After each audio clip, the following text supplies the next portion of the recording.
Alô, você que me assiste mais uma aula Gotas de Sentença Criminal, um vídeo curto que tem o propósito de trabalhar alguns pontos de teoria como prática, principalmente abordando a prática, para que você consiga elaborar uma sentença criminal tecnicamente perfeita. Esse é o nosso propósito.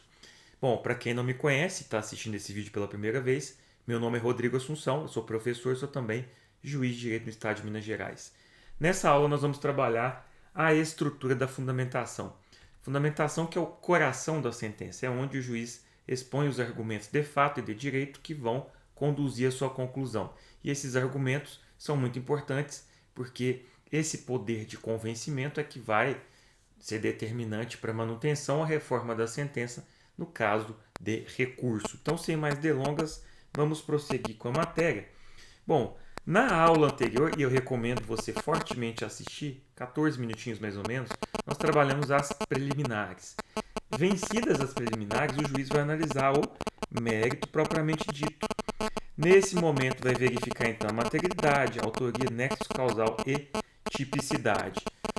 Bom, indo lá no direito penal, fato típico, ilicitude e culpabilidade, conceito analítico de crime. O fato típico é constituído pela conduta, resultado, nexo de causalidade e tipicidade.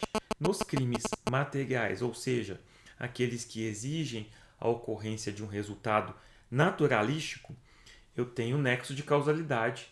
Obviamente, eu tenho resultado, nexo de causalidade. Nos crimes formais e de mera conduta, eu não tenho, obviamente, resultado e nexo de causalidade, porque nesses crimes o resultado não é importante para a consumação. Então, memorizem o resultado e o nexo de causalidade apenas nos crimes materiais. Exemplo, homicídio consumado. A vítima tem que morrer para o crime se consumar. Mas, por exemplo, na extorsão mediante sequestro, embora o resultado esteja previsto, ele não é necessário para a consumação. Porte ilegal de arma de fogo. Também não há resultado, porque nem existe previsão de resultado no tipo penal. Nesses crimes não vai importar resultado nem causalidade, até porque o resultado no último nem existe. Mas vamos lá. Bom, então o juiz tem que analisar tudo isso: materialidade, autoria, o nexo de causalidade nos crimes materiais, se a conduta do réu provocou aquele resultado, e a tipicidade, o enquadramento, basicamente, da conduta à norma. Então vamos lá. Materialidade, prova da existência do crime. Então, por exemplo, no crime de tráfico de drogas, a prova da existência do crime é o exame de constatação e também o exame definitivo, que vai dizer que aquela droga é proscrita, aquela droga é proibida. Então, nesse caso, é necessário esse exame ou prova, a materialidade, com o laudo pericial. No crime de homicídio, o exame cadavérico.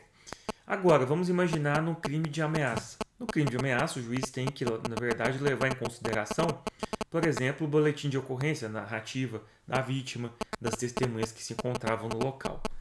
Então, como prova da materialidade, é importante mencionar alguns elementos. A PFD, nos casos que a pessoa é presa no momento do crime, boletim de ocorrência, laudo pericial nos crimes que deixam vestígio, é claro.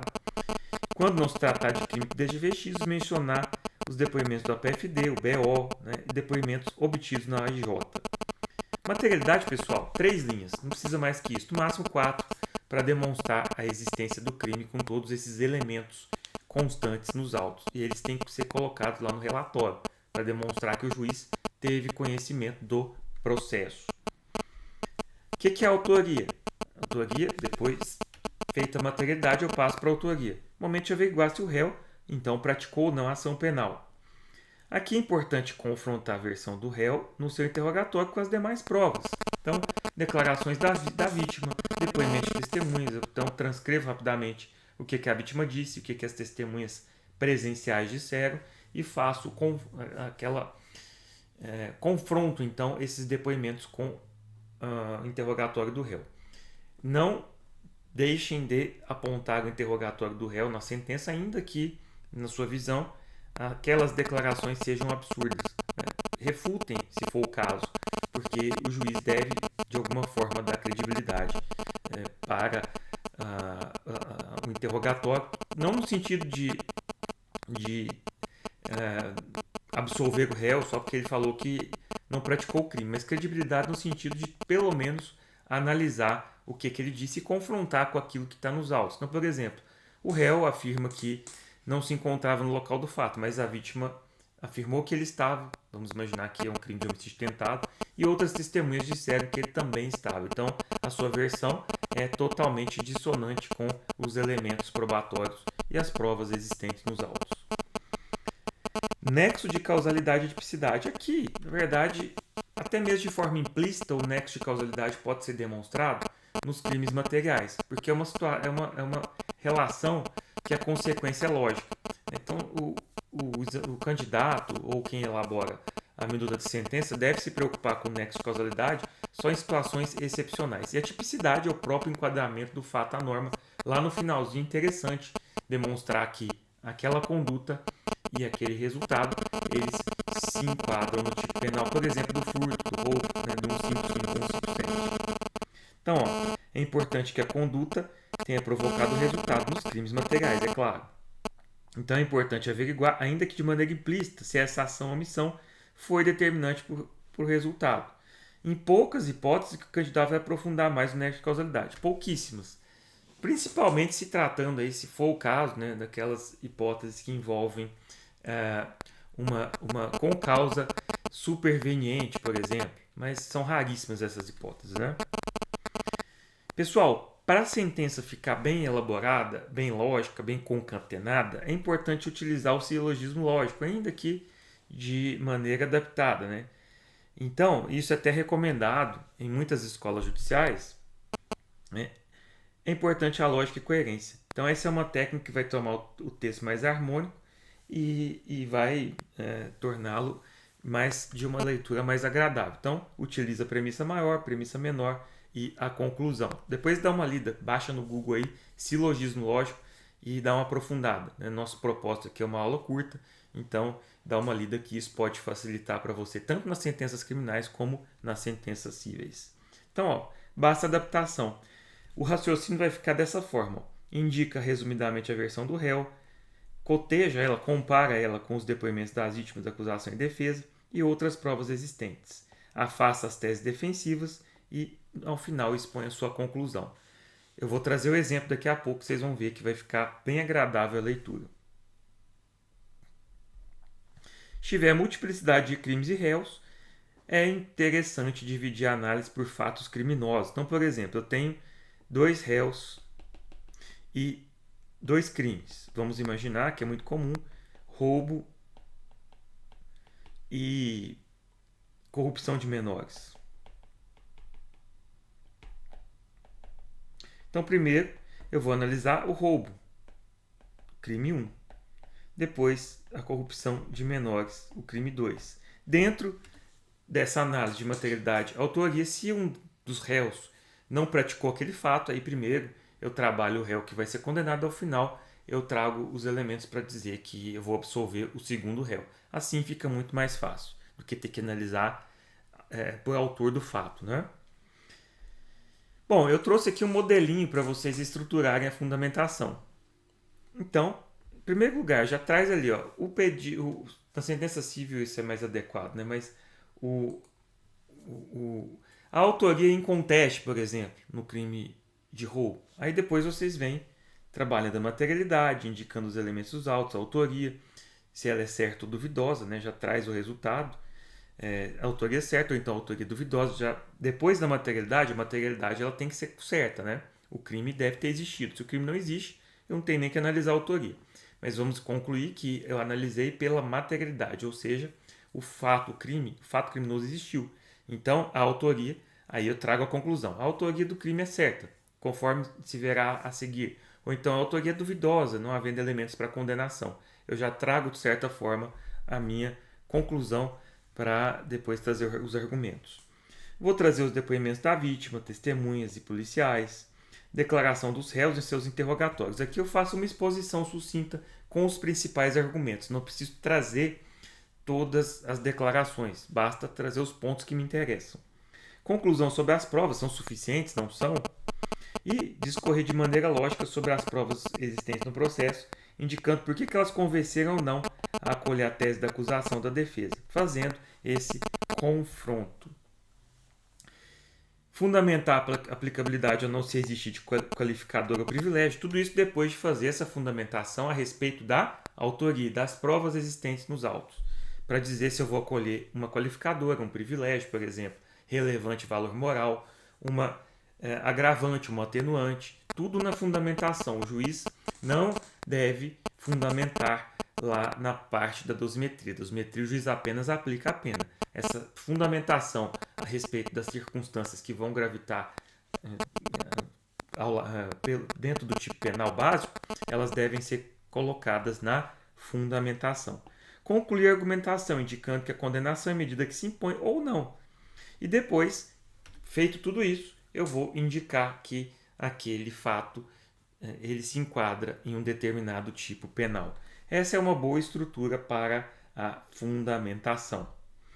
Bom, gente, eu trouxe aqui um modelinho para a gente já encerrar essa aula. Já temos 11 minutos de aula, nosso propósito é no máximo 15, para que vocês possam, então, através desse modelo, elaborarem suas sentenças de maneira muito mais didática, lógica, coerente. Vamos lá. Aqui é um crime de furto, tá? Bom, eu já trago aqui, ó, no mérito, depois de afastar a preliminar, por exemplo, ou se não tiver preliminar, o pedido condenatório é parcialmente procedente ou procedente. Materialidade está comprovada pela auto de apreensão, boletim de ocorrência, laudo de avaliação, aqui é um crime de furto, termo de restituição, laudo de perícia, trouxe várias coisas, né, comprovando arrombamento e cópia de carteira de identidade do adolescente, porque aqui, a princípio, havia um crime de corrupção de menores, furto com corrupção de menores. Eu até excluí no final aqui para que nós ficássemos apenas com o furto, que o propósito é uma aula curta, como eu disse a vocês. A autoria dos crimes é inconteste, então eu estou dizendo que, primeiro eu já falei, ó, no mérito, o pedido é parcialmente procedente. Aqui eu estou reafirmando que a autoria dos crimes em relação ao réu ou aos réus é inconteste.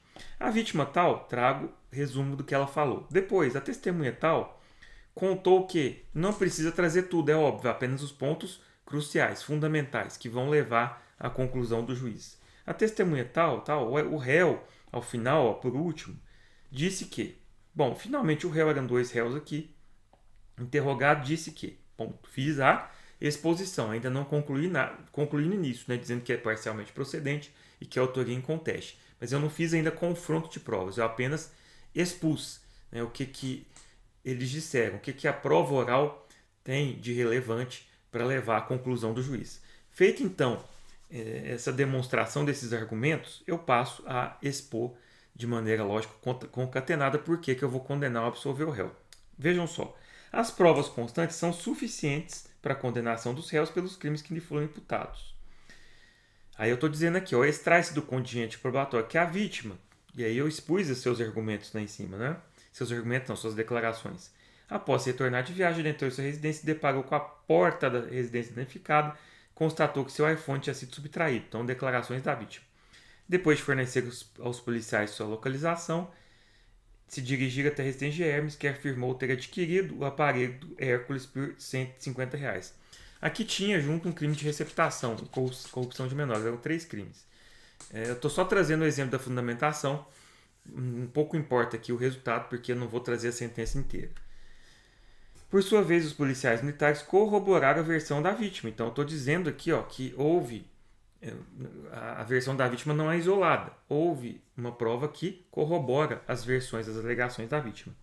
E afirmar que a porta da residência estava danificada, que foram recebidos pelo correio Hermes, que disse que adquiriu o aparelho por R$ 50. Lembrando que são 2 réus. Os réus, ó, o interrogatório deles, eu trouxe então o depoimento da vítima, os principais argumentos que vão levar à condenação, e agora eu estou corroborando, né, essas provas aí, as próprias declarações das vítimas e dos policiais com a confissão dos réus. O acusado X estava andando pela via pública, observou que a casa estava deserta e aí utilizou um pedaço de ferro para arrombar a porta do imóvel e subtrair o aparelho. Aí vendeu por R$ 50. O Hermes afirmou que comprou por 150 e que desconfiou que era produto de furto. Então, aqui já configura o dolo dele. Em relação ao furto, o fato não é materialmente atípico. Eu já estou afastando aqui uma tese de insignificância, porque é maior do que 10% do salário mínimo. E o Hércules é reincidente, o que praticou o furto. Vejam, fiz a conclusão então da punibilidade em relação ao crime de furto. Eu tirei aqui a receptação e a corrupção de menores. Fiz então a exposição, em primeiro momento, dos trechos principais das declarações da vítima, policiais militares e interrogatório dos réus. Confrontei as provas, os seus principais elementos. E agora, feito isso, né, demonstrado que o réu tem que ser condenado pelo furto, eu vou analisar a causa de aumento de pena do repouso noturno, que foi praticado por volta de 22 horas. Então, trazendo aqui até. É óbvio, né, pessoal? É óbvio. O candidato não precisa lembrar o número do tema repetitivo. Ele vai dizer apenas que é um entendimento já afirmado em teste repetitivo. Não vai lembrar o número. Aqui eu trouxe. Em relação à causa de aumento do repouso noturno. Depois, mesmo que embora tenha sido cometido rompimento de obstáculo, conforme laudo pericial, a qualificadora não pode prevalecer, conforme restou decidido no tema repetitivo 1087, também do STJ. O candidato, mais uma vez, óbvio, não vai trazer o número porque não vai lembrar, a não ser que tenha uma memória muito boa, né? Então, basta mencionar que é o entendimento do STJ. Tema 1087 vai dizer, então, que a causa de aumento do repouso noturno não pode prevalecer diante dessa qualificadora. Então, aqui eu já coloco, né, que nessa circunstância aqui, a qualificadora não pode prevalecer, porque o tema repetitivo decidiu dessa maneira. Então, na verdade, prevalece aí a causa de aumento. Ou melhor, ficou errado aqui, né? Prevalece a qualificadora. Desculpem, prevalece a qualificadora. Então aqui, ó, a qualificadora prevalece sim. Desculpem, ficou errado aqui, ó. Ela prevalece. O que não prevalece é a causa de aumento, porque o tema repetitivo decidiu dessa forma. Então qualifica o crime, não aplica a qualificadora. Demonstrando então que o candidato tem conhecimento. E é isso que pega na sentença criminal, né? O candidato tem que ter um conhecimento afinado da doutrina e da jurisprudência dos tribunais superiores para aplicar corretamente. Porque se o candidato aplica algo que não está em conformidade com o que pensa o Tribunal Superior ou os tribunais superiores, STJ, STF, vai ser um efeito cascata e vai acabar sendo reprovado. Né? Então, prejudica a fundamentação, prejudica também a dosimetria e vai embora pontos valiosos, talvez até que vão implicar na reprovação. Então, concorre a circunstância atenuante da confissão, porque eles confessaram, eu já coloco isso na fundamentação. O Hércules incide agravante da reincidência, e aí tem como fundamentar. E aí, ó, eu vou fazer o desfecho. E suposto, provado a ocorrência dos fatos típicos dos autorias, verifica que não há qualquer cláusula excludente antijuridicidade e a culpabilidade é manifesta porque não há excludente, sendo forçosa a condenação dos réus. Se quiser, pode incluir, haja vista que se enquadra no tipo penal do artigo 155 do Código Penal, né, para fazer ali o enquadramento do fato à norma. Então aí, gente, eu trouxe um modelinho, uma estrutura que pode ajudá-los na elaboração da sentença penal condenatória. Passei alguns minutinhos aí dos 15 propostos, mas tenho certeza que esse vídeo pode ajudar bastante você. Se quiserem os slides, eu peço que deixem os comentários com o e-mail e eu enviarei a cada um de vocês esses slides, tanto desse como da aula anterior, para que vocês possam se embasar neles para elaborar uma sentença penal tecnicamente perfeita. Então é isso, meu muito obrigado mais uma vez. Deixo um grande abraço a todas e todos que me assistiram e não esqueçam de ativar as notificações para receber toda quarta-feira um vídeo bem curtinho sobre sentença penal condenatória. É isso aí, pessoal, até mais. Fiquem com Deus. Um grande abraço. Tchau, tchau.